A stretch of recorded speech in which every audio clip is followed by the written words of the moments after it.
We're filming Defying Gravity, and it's the part where we're about to sing.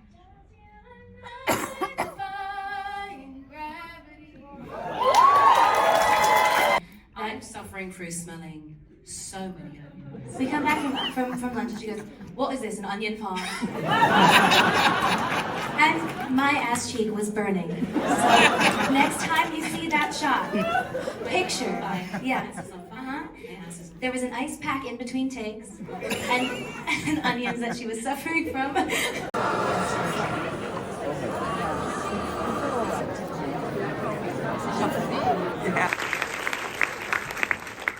All right, that's it, right? All right, let's stretch out real nice. All right, she's popular. She plays Glinda. I think she's a very good singer and she should put out an album one day. And now I get to use the official title for the rest of her life. Academy Award nominee, Ariana Grande.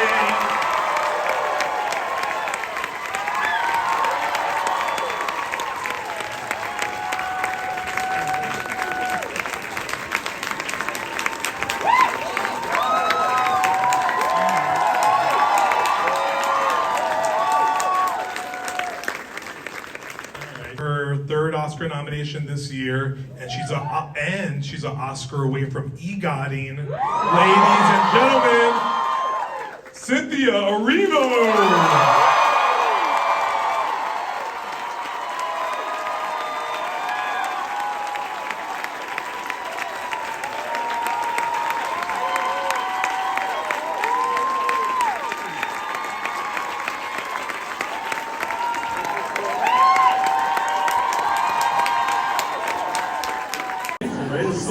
So nice, thank you. Guys, fun stat. Look at this shared between all of them. 46. I should say this 25 belong to Andy Nelson. So I'm gonna start with him. Andy, you know, I think it's unfair to think that all you have to do is capture them singing and then make sure it just sounds nice in the movie, but re-recording and getting all the sounds to perfectly intertwine is a very hard, difficult task. How does this compare to all the 25 other nominations you received in your life? And was this any harder? By far the best. By far the best. There's a genius production mixer called Simon Hayes who recorded all the sound on the set. And I worked with him first on Les Miserables. We've worked together on a few films since. He captured, the genius of him was capturing all this sound. Then you put the genius of two vocals with Cynthia and Ariana. What am I going to do? All I can do is mess it up at that point. It was so much fun to play with. John Marquis, who did all the sound effects work, we worked together. And just was listening to that orchestra in London was unbelievable. I got used to the Broadway album because I wanted to get into the DNA of the songs and understand the balance, but I threw all that out when I heard the orchestra because this was a brand new thing. And to put it up on a screen like this, we knew it had to have this phenomenal cinematic soundtrack. And I hope that's what we did.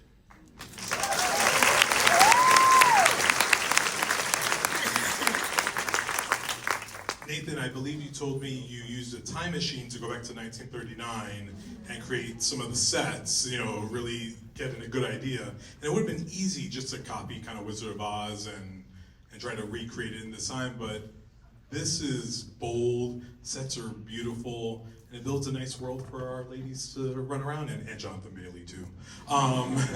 Could you talk about just like where you started in terms of building the sets and making them feel unique to this film?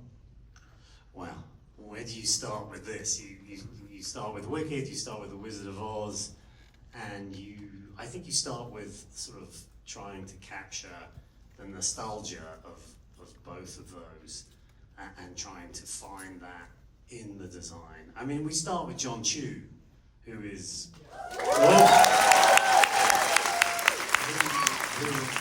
who advises us, who sits with me. We spent a lot of time together in early pre-production, and he sort of downloads his vision of the film, and he really wanted to push. He wanted to push design as far as he could into this magical place.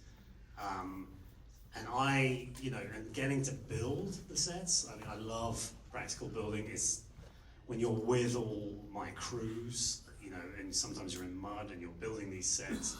It's ginormous department. And that producer there, Mark, exceptional producer. Without him backing me, it's very, very. I can't see it, which speaks to you're really good at what you do. How do you make that look so real?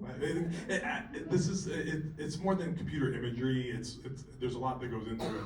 But was that the most difficult sequence for you to put together, or were there much harder ones?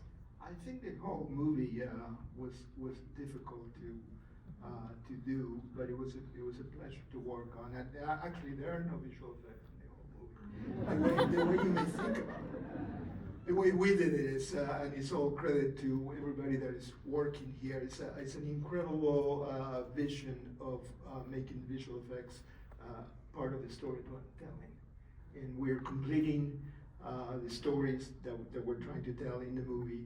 And it's also a credit to John Chu, the way he thinks of it. So it's great because also the idea is that you don't really know what we did and what production design did and what everybody's doing. We're all working together in collaboration to tell one story.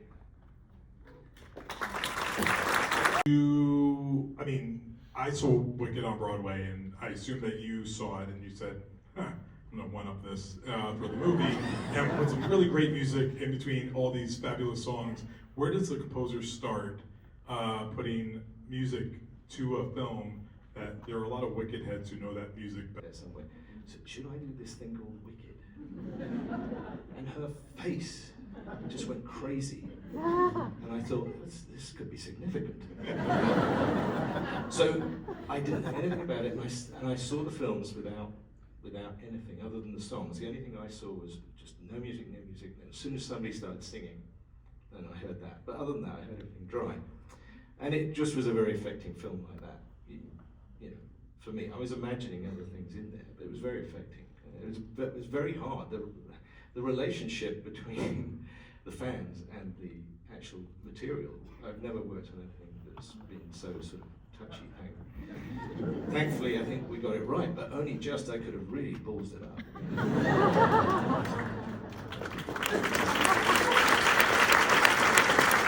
Fun, and with painters and sculptors, and you're just trying to find the look. And when you build something, you have the art direction period, which is sometimes 15 weeks. So you get to change and manipulate. With physical build, you get to change it like a piece of sculpture.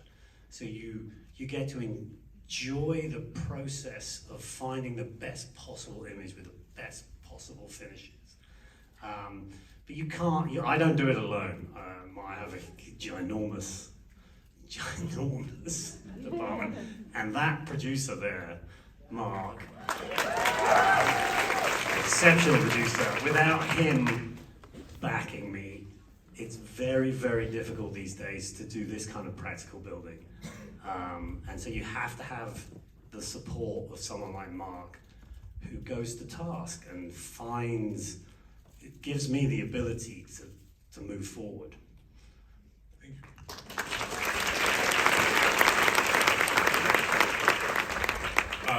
For anyone who doesn't know, this year, I believe it was a record number of Latinos nominated at the Oscars. And one of them is our lovely Pablo here. Pablo, I've been dying to ask you about the train when Glinda gets on the train with Elphaba.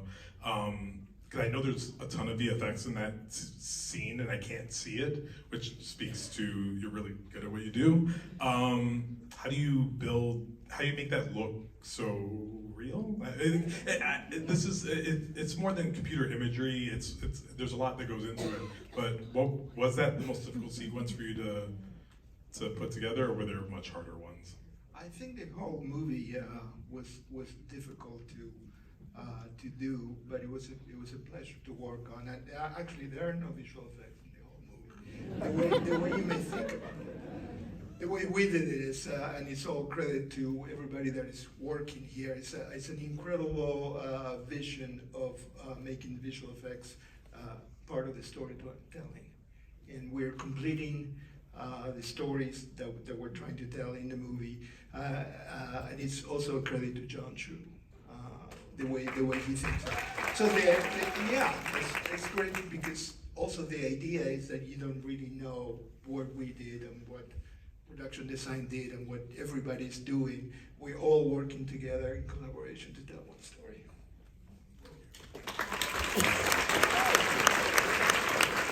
I knew you could fly, by the way. I knew that was real. John Powell, did you, I mean, I saw Wicked on Broadway, and I assume that you saw it and you said, I'm gonna one-up this for the movie. And with some really great music in between all these fabulous songs, where does the composer start putting music to a film that there are a lot of Wicked heads who know that music better than you think they do? No, it was a nightmare.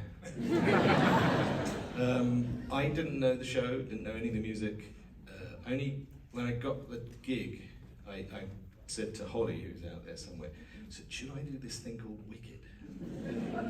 And her face just went crazy. And I thought, this could be significant. So I didn't know anything about it, and I saw the films without anything other than the songs. The only thing I saw was just no music, no music. And as soon as somebody started singing, then I heard that. But other than that, I heard everything dry. And it just was a very affecting film like that. Even, you know, for me, I was imagining other things in there, but it was very affecting. It was very hard. The relationship between the fans and the actual material. I've never worked on anything that's been so sort of touchy thing. Thankfully, I think we got it right, but only just I could have really ballsed it up.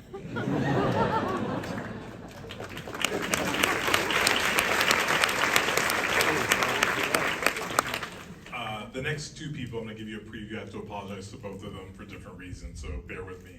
Myron, I'm gonna apologize to you first.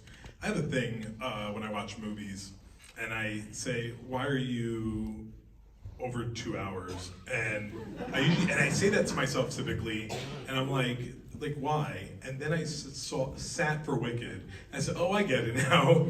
You made it so much better, and it doesn't feel like that at all. It really just, it soars, it flows. You're really good at this editing thing. It's really extraordinary to watch, but how difficult was it for you to keep that pace, knowing that this is only the first act of a very big story that's told on Broadway?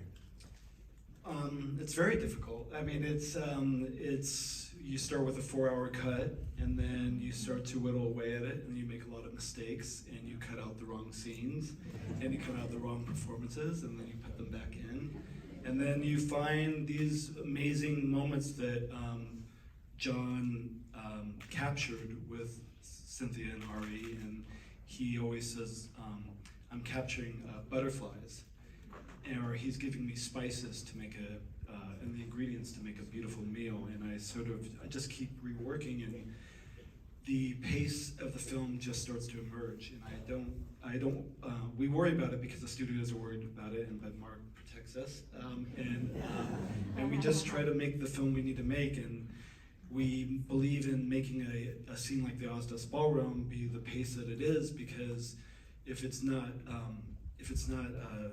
earned the emotion through making people feel awkward and uncomfortable and earning this friendship, then the rest of the movie doesn't matter. So I've cut the 1.5-hour version. I could show that. No, I'm not gonna show it.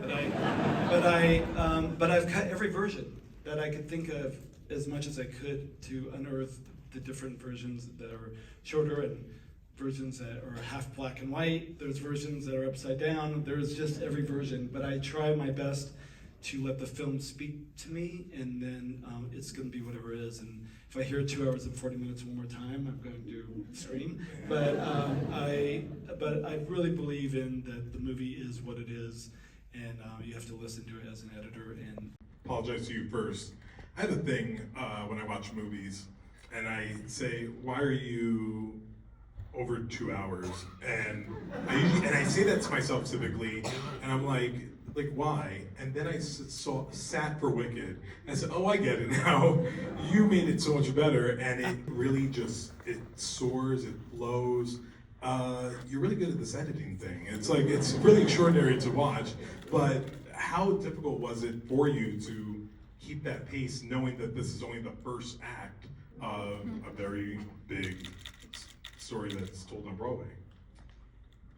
It's very difficult. I mean, it's you start with a 4-hour cut, and then you start to whittle away at it, and you make a lot of mistakes, and you cut out the wrong scenes, and you cut out the wrong performances, and then you put them back in, and then you find these amazing moments that John captured with Cynthia and Ari, and he always says, "I'm capturing butterflies."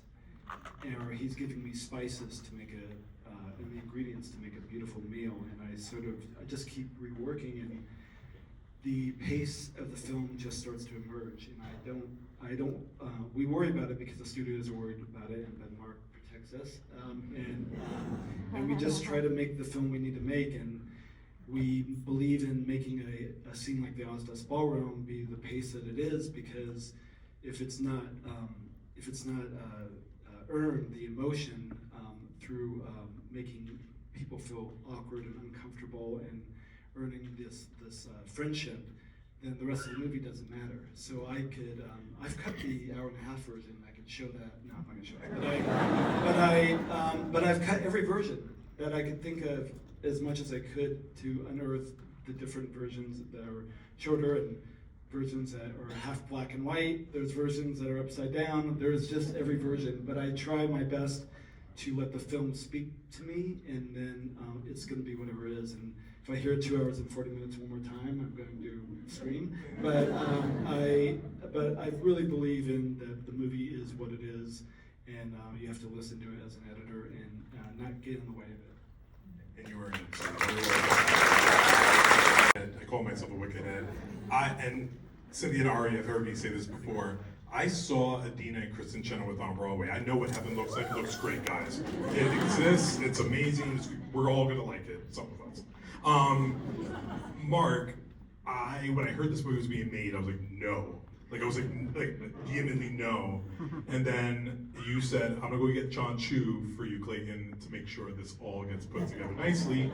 And you succeeded, sir. And I'm sorry that I ever doubted you, because this is very well done. Very, very well done. Don't tell my wife I can be wrong sometimes. But as a producer, you produce a lot of great stuff, and this by far has to be one of the greatest undertakings you've ever tackled. Is that accurate? Well, it's certainly the most personal.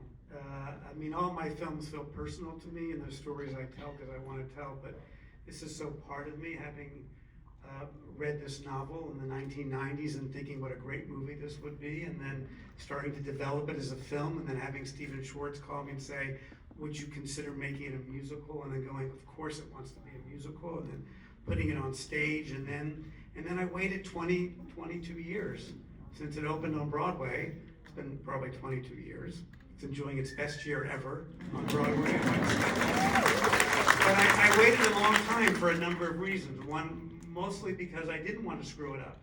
And I felt pressure on myself and an obligation to the fans who defended and protected and loved these characters and meant so much to them in the story. And so the bar was very high for me. And part of me was insecure. And I wanted to acquire all the skill as a producer and have the vision in my head of what it could be and what I wanted to be and all the resources I wanted to do it. So I waited for the right time. Those were all the things I knew why I was waiting. What I didn't know that I was waiting for was, first of all, for the stars and the rainbows to align, that John Chu would be available and raise his hand, and he and I would connect in that way. And I didn't know that I was waiting for these two women who are the only ones who can play each role. If I could just for 1 minute, indulge me, because to get to work with these group of artists, all of whom undersell themselves.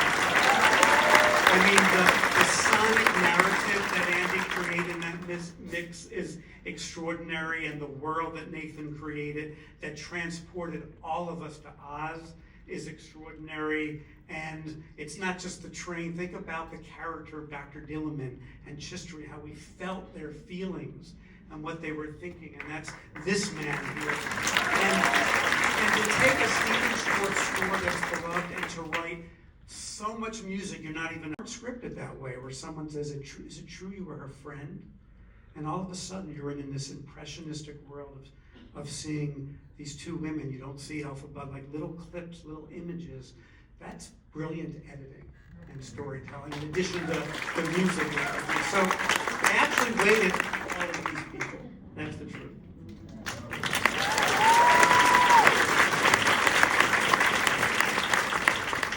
And you were waiting for me to moderate. Yeah, thank you. I know you forgot, it's fine. Miss Grande. So I have to, yeah, let's get it out.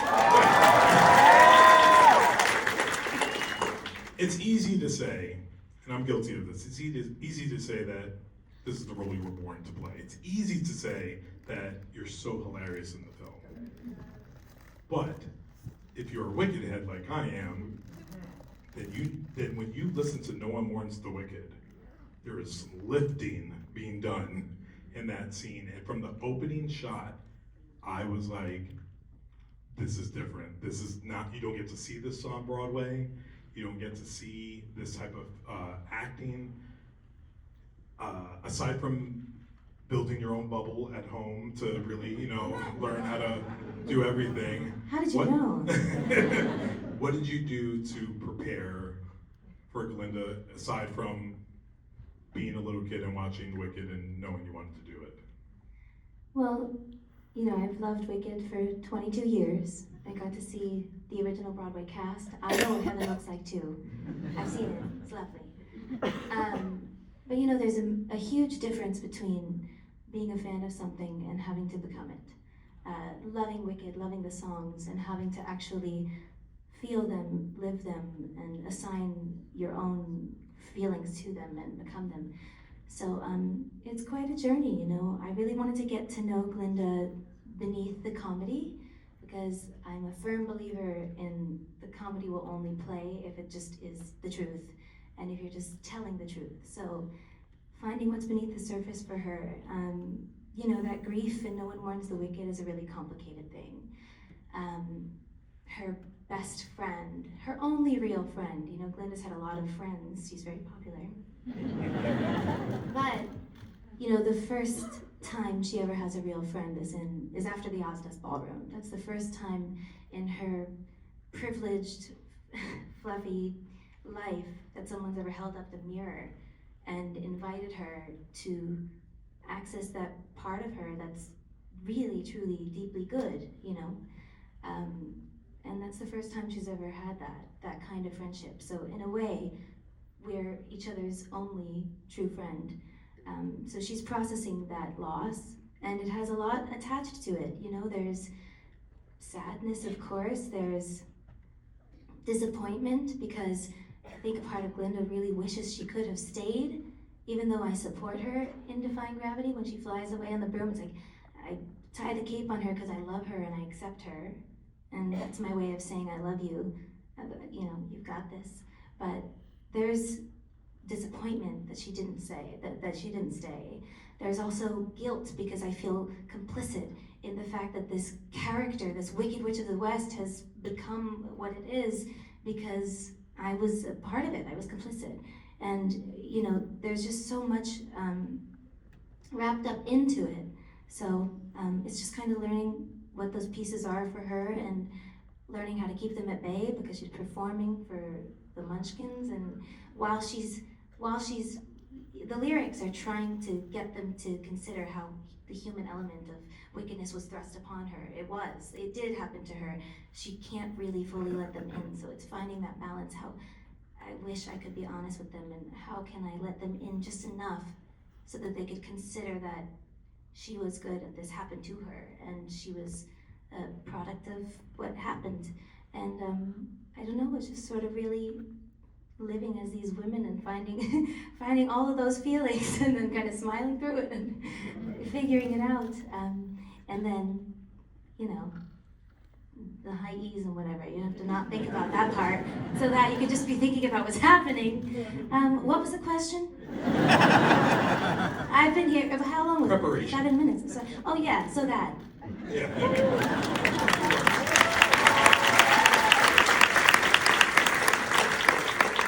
And you got an Oscar nomination for it, so well done. Very well. Now, Cynthia with the green shoes.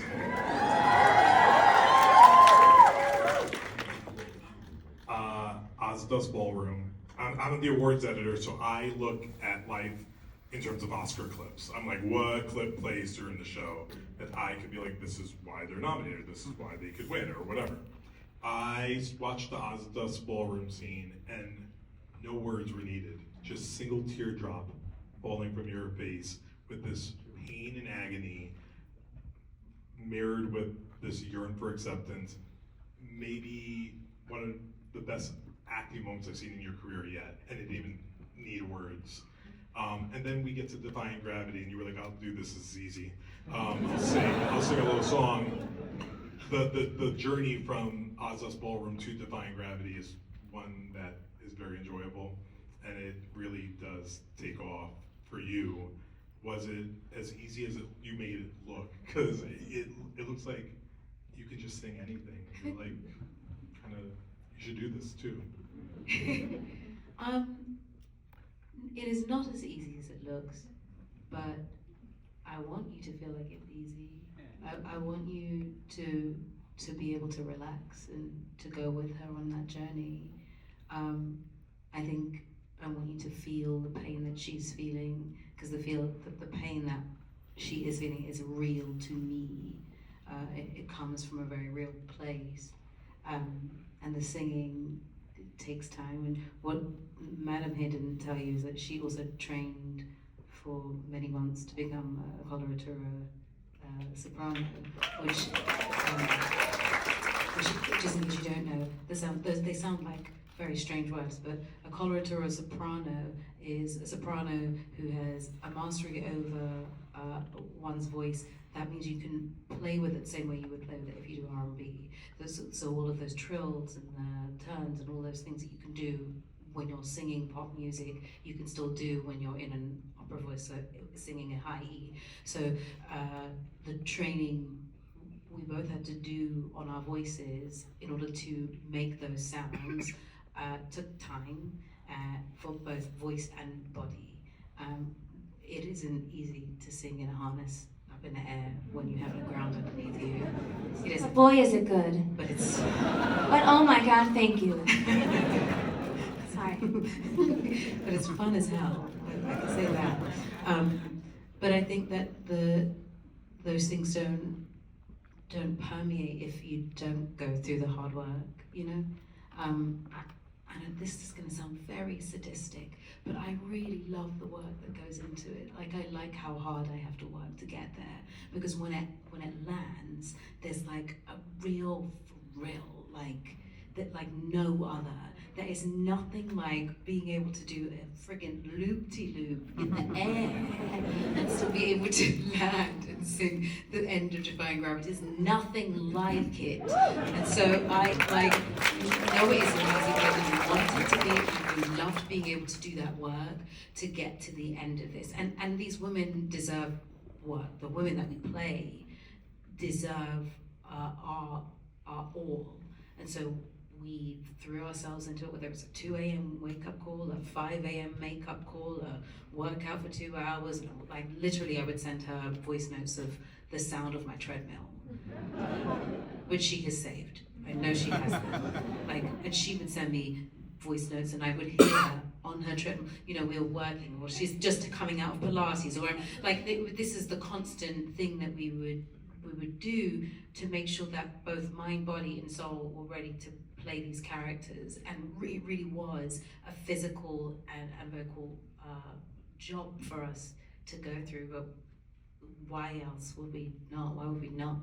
This is, it calls for it. These are the moments that call for it, and they call for you to call on the things that you've been through. They call for you to be brave enough to access all the pain, any pain that you've been through. It calls for you to tap into any shame that you've been through, any moments of feeling ostracized or lonely, because the Ozdos Ballroom doesn't work if those tears don't feel real, if those tears don't come from a real place.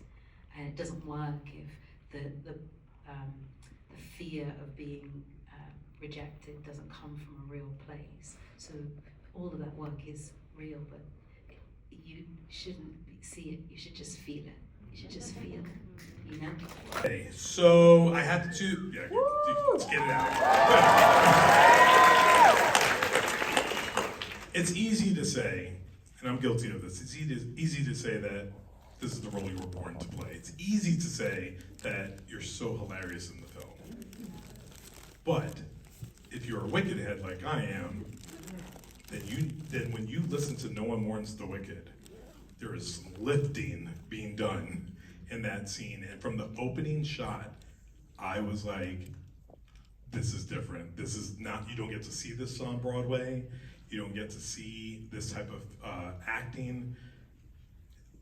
Aside from building your own bubble at home to really, learn how to do everything. How did you know? What did you do to prepare for Glinda, aside from being a little kid and watching The Wicked and knowing you wanted to do it? Well, I've loved Wicked for 22 years. I got to see the original Broadway cast. I know what heaven looks like too. I've seen it, it's lovely. But there's a huge difference between being a fan of something and having to become it. Loving Wicked, loving the songs, and having to actually feel them, live them, and assign your own feelings to them and become them. So it's quite a journey, I really wanted to get to know Glinda beneath the comedy, because I'm a firm believer in the comedy will only play if it just is the truth, and if you're just telling the truth. So finding what's beneath the surface for her, that grief in No One Mourns the Wicked is a really complicated thing. Her best friend, her only real friend, Glinda's had a lot of friends, she's very popular. But, the first time she ever has a real friend is after the Ozdos Ballroom. That's the first time in her privileged, fluffy life that someone's ever held up the mirror and invited her to access that part of her that's really, truly, deeply good, and that's the first time she's ever had that kind of friendship. So in a way, we're each other's only true friend. So she's processing that loss, and it has a lot attached to it. There's sadness, of course, there's disappointment, because I think a part of Glinda really wishes she could have stayed, even though I support her in defying gravity. When she flies away on the broom, it's like, I tie the cape on her because I love her and I accept her. And that's my way of saying I love you. You've got this.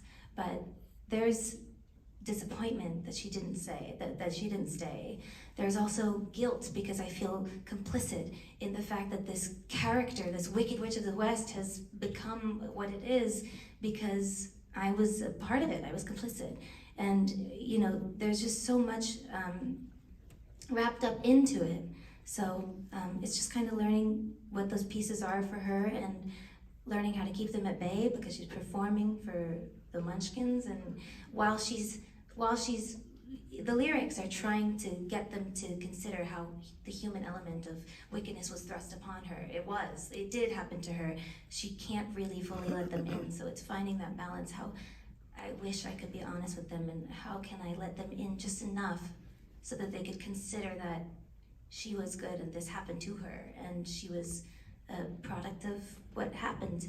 And I don't know, it's just sort of really living as these women and finding all of those feelings and then kind of smiling through it and figuring it out. And then, the high E's and whatever. You have to not think about that part so that you could just be thinking about what's happening. What was the question? I've been here, how long was Preparation. it? 7 minutes. So, oh yeah, so that. Yeah.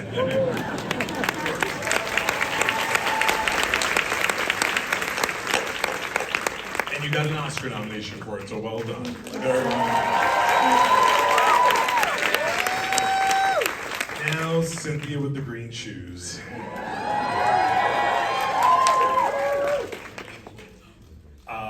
Ozdust Ballroom. I'm the awards editor, so I look at life in terms of Oscar clips. I'm like, what clip plays during the show that I could be like, this is why they're nominated, this is why they could win, or whatever. I watched the Ozdust Ballroom scene, and no words were needed. Just single teardrop falling from your face with this pain and agony mirrored with this yearn for acceptance.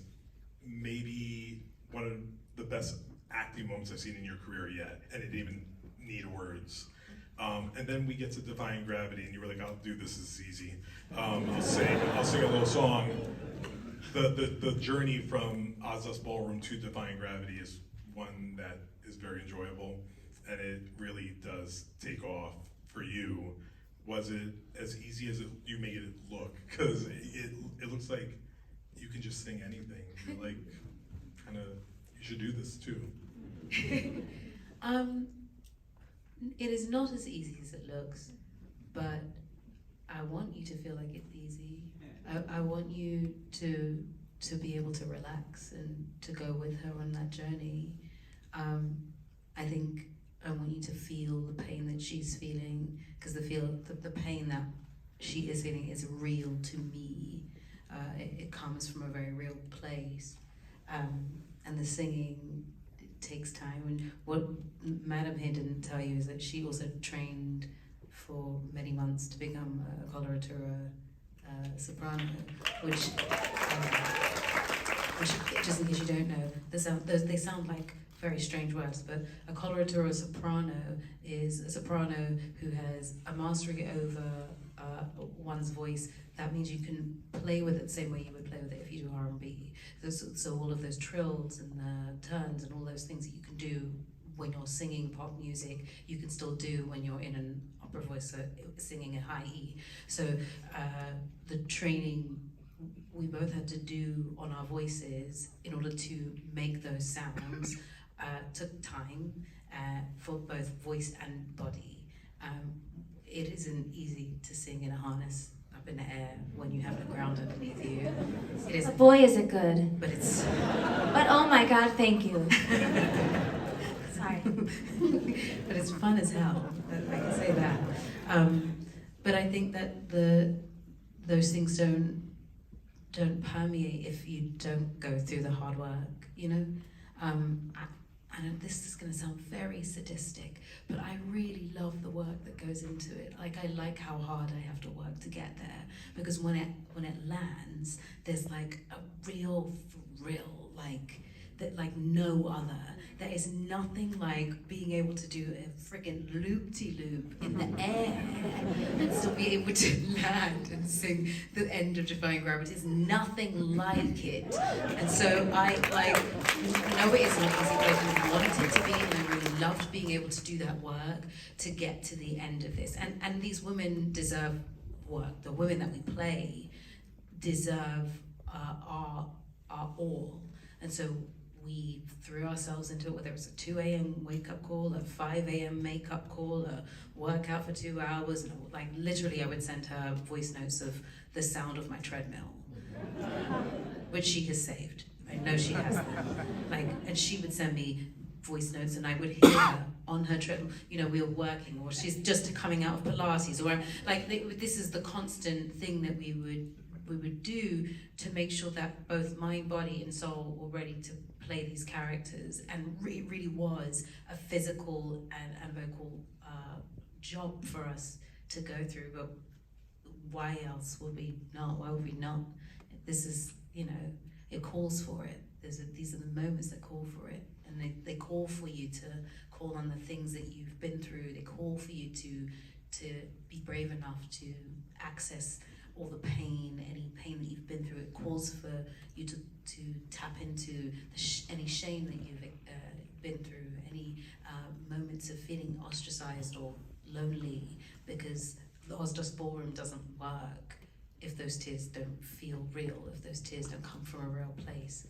And it doesn't work if the fear of being rejected doesn't come from a real place. So all of that work is real, but you shouldn't see it, you should just feel it. You should just feel, you know? The best thing ever. It was the best thing ever. However, he's let it go to his head. He's not here today. So I would like someone to say something very nice about John Chu and what it's like to work with a guy who just loves. He really does, and he pours his heart into everything. And watching him win was a delight. And they're leaving this part out. Everyone cried at the table, like instantaneous, and not just Bowen. Everyone was there. But say something nice about John Chu. I know it's hard. I want the girls to take it, but let me just say, first of all, that was the most joyous moment, probably of the journey. For me, it was always going to be hard to give over to someone's dream of something that had been in my head for so long, and from the moment I met John, not just the love of movies, which is very real, the love of Wicked and what it was for him, which was so meaningful to me, but his imagination and his vision and his point of view are extraordinary, and his ambition genuinely reaches over the rainbow, and all of that talent is only exceeded by the size of his heart. Which, when you do Wicked, which is all about humanity and human connection, when people are so different or outside, or when someone's misrepresenting the truth to you, is what it's all about. And so I love that man for all those reasons, and his talent is extraordinary, and there is none of us here without what he gave to all of us and this film.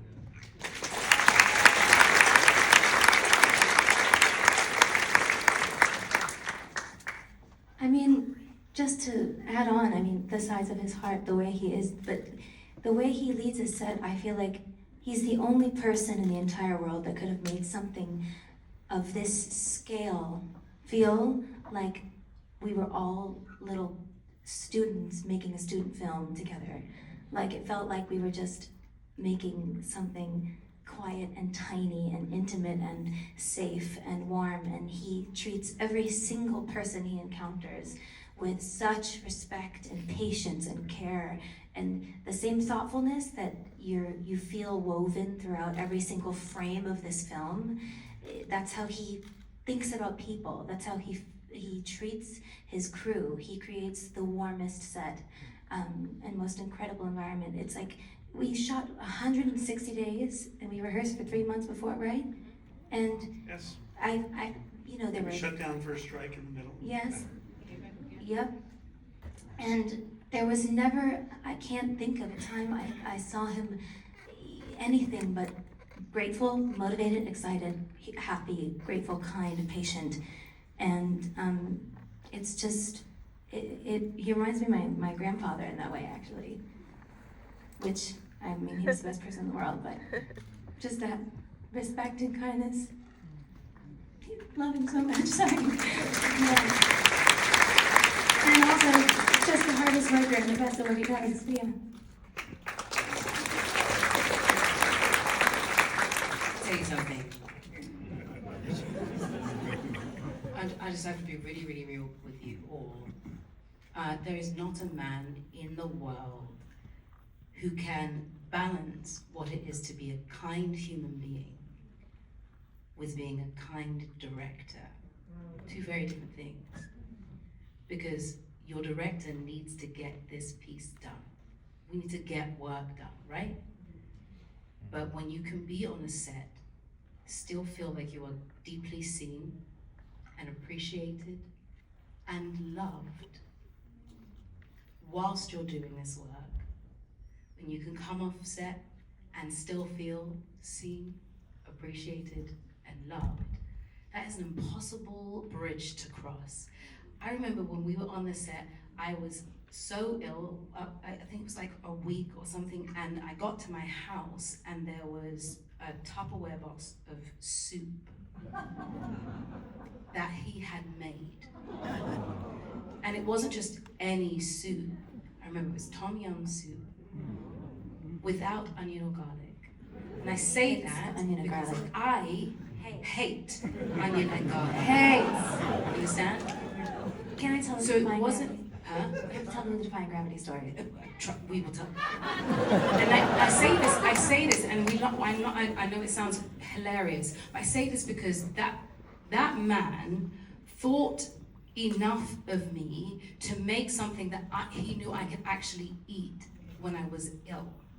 And then I got to set, and the place was provided for me to be able to get in a harness and sing Defying Gravity. And at no point did I ever feel like I was on that set alone, that I was flying alone. It felt like he was flying right beside me every single time. He will hype you up like he's like your best friend. Like he is the only person in the room, and if you get it wrong, it doesn't matter because we're all just playing. We're just having fun. But still, the shots will be done by the end of the day. And you will not regret anything you have done. And you will go home feeling you have achieved the biggest things and be ready to come back the next day. It's really hard to do a movie like this. And I don't know if anyone realizes that thing is massive.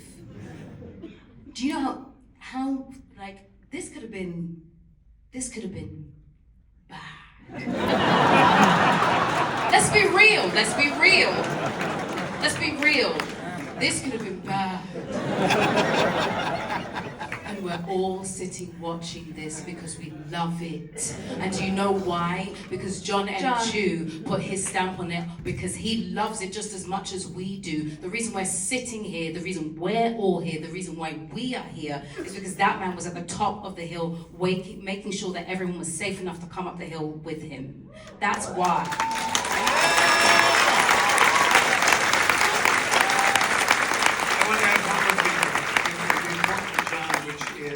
Because it's a very challenging time that we're living in, and the world is very, very challenging. And this was a very arduous shoot and journey of many years. And what I want to say about John is that every day he brought joy to the journey. And it's important to him, which is why I wanted to say it, that the film, which deals with, it's very entertaining and makes us laugh, but makes us cry, and also makes us think about things. Like if you make it discouraging enough, you can keep anyone silent.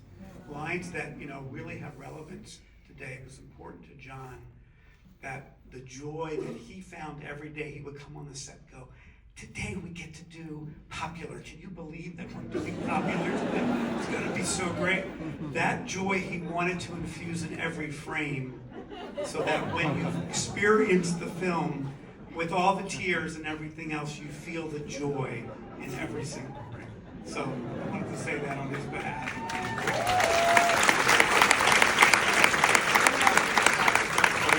And he had 4 children. Under 10. Are you joking? Yeah, I'm so sorry.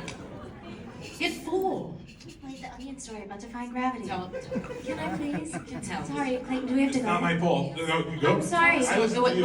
We're having a good time. Anyways, long story short, we're filming Defying Gravity, and it's the part where we're about to sing.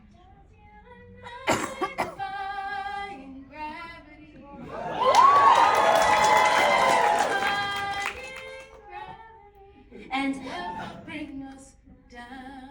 And 2 things happened right before that shot. Right before that shot, we had broken for lunch, and for some reason, the lunch that day had so many onions in it, and Cynthia was like having a heart attack. And also, the steamer had burnt my butt cheek when my skirt was being because Literal imprints. So just know next time that you see the broom shot and we're seeing that moment together. I'm suffering through smelling so many onions. We come back from lunch and she goes, "What is this, an onion farm?"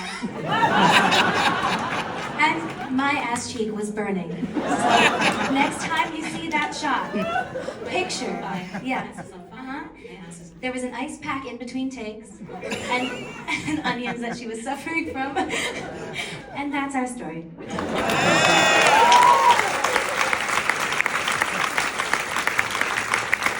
Are we doing that right now? Myron's like, I don't know what you're talking about. Listen, all you talented 46 nominations, all between you all people.